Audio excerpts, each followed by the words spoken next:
almost every single online service business that I've spoken to in the last year or so, and everyone that's come to me to get help with funnels, has this one misconception, this one problem that they can't really get their head around or can't seem to implement that is really holding them back from scaling to the next level. And that's what I help people with, right? So in today's video, I'm going to talk about what that is, break that down for you. And the reason I have the authority to speak about that is because I have a combined client portfolio of doing 1.3 million a month at this point. I have posted 95 YouTube videos on a daily basis in a row about funnels, and I've generated into the hundreds of thousands in revenue for my online service business as well. So that probably gives you a good idea of why I can solve this for you. If you're new to the channel though and you don't actually know me, my name is Reuben Shears. I have an online funnel building agency, like I say, called Optimally, that I'm building and scaling in public in these daily update videos. This is number 96, and then after 100, we will drop it to weekly, increase the quality. You should notice that when we do that, because I'm going to pour some money into it. But for now, this is good for building my confidence on camera, my ability to speak, present, articulate myself, that sort of stuff.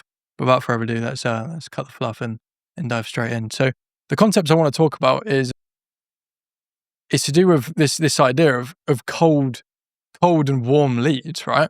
People think that leads are inherently warm. They aren't. Something happened to make them warm in the process. Like there's not, oh, some leads are cold and some leads are warm. Something happened to make them warm. Everyone's cold at the start. No one knows who you are until you make them know who you are, right?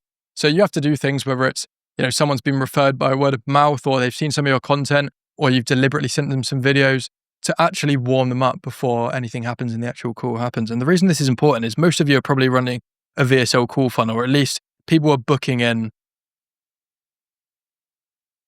like to go on a sales call, to sell your services, right? That's probably what's happening, is you're having a call one-to-one with someone and you're selling on there. So what it means is your flow looks like this. You have a lead come in potentially through an opt-in, or maybe you send them straight to booking, but you have a lead that goes to book, and then eventually they take the call, right? So this could be on day one, they could book on day two, and then they might have the call on like day 4 or something. That means in between here, there's like potentially on average a 2-day gap where nothing's really happening. And the lead is actually going from a state of, if we draw on a graph, like peak warmness to like a little bit colder, is decreasing gradually, potentially asymptotic rate as well. So you have to keep that in mind, that it's your job to warm up the lead. It's not anyone else's job. It's not them to just come in and expect to buy something immediately. It's your job to make sure that they actually buy something when they join the call by giving them as many pre-call sales assets as you possibly can. In fact, there should be stuff here before they become a lead. There should be stuff here in between them being a lead and booking, and there should be stuff here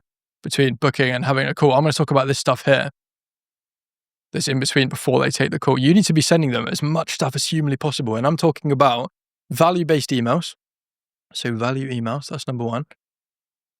And you need to send these as many times per day as you possibly can without seeing the email open rate drop. So if you happen to send 5 emails a day until the actual sales call, right, which actually has value in and they should be reading, and you see that 4 of them have an exceptionally good open rate and it hasn't decreased over 4 days, but maybe the 5th one it drops off, that gives you an idea that, okay, 5 is a bit too many, but 4 is the sweet spot. And we want to be sending the maximum amount that we can before the call actually happens. So we're going to send 4 and we're going to send 4 a day. So that's, if it's 2 days in between, then you're going to send them 8 emails overall in those 2 days. You'd think that people get annoyed by that. They literally don't. If the open rate is the same as it usually would be and people are reading it, then that's fine. And they're clearly not annoyed by it. There might be the minority that actually are, but fuck those guys. Like, we're talking about making the optimizations to the funnel that actually matter to get you to that next level. So value emails is one of them, like I say.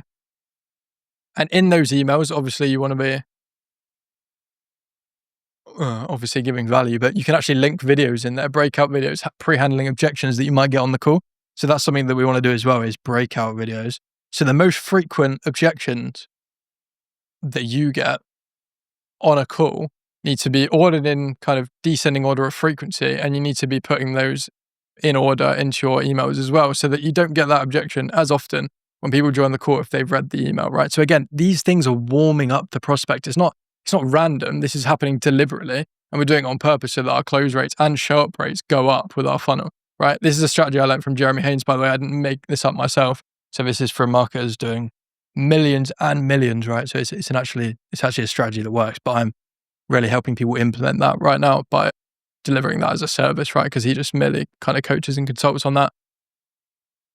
And then, so yeah, we've got that. And then the last thing is you can actually run like ads to the people that have booked, right? It sounds weird because you've already like kind of converted them into a booking. But what you do is for a very kind of cheap price, you add them back into to a campaign where it targets them for organic content or kind of organic that's actually worked in the past to nurture them even further. So you could put 30 to 50 pieces of content in front of someone before they even take the call with you. Imagine how much warmer your calls are going to be if they've read your emails, read these value-based emails here that are pre-handling objections as well. Some of them have actually even watched some of the videos that you've made on specific objections that you're getting frequently on a sales call. And you're also running ads to people that have booked with content that you think is going to be valuable for them to understand at least about your offer and that sort of stuff. Imagine how much better your sales call is going to be if you do that. It's just incredible implementation of actively warming up leads rather than hoping they're going to be warm by just looking at a lead list. Like if you have a cold email vendor right now or something like that, or you have someone running ads for you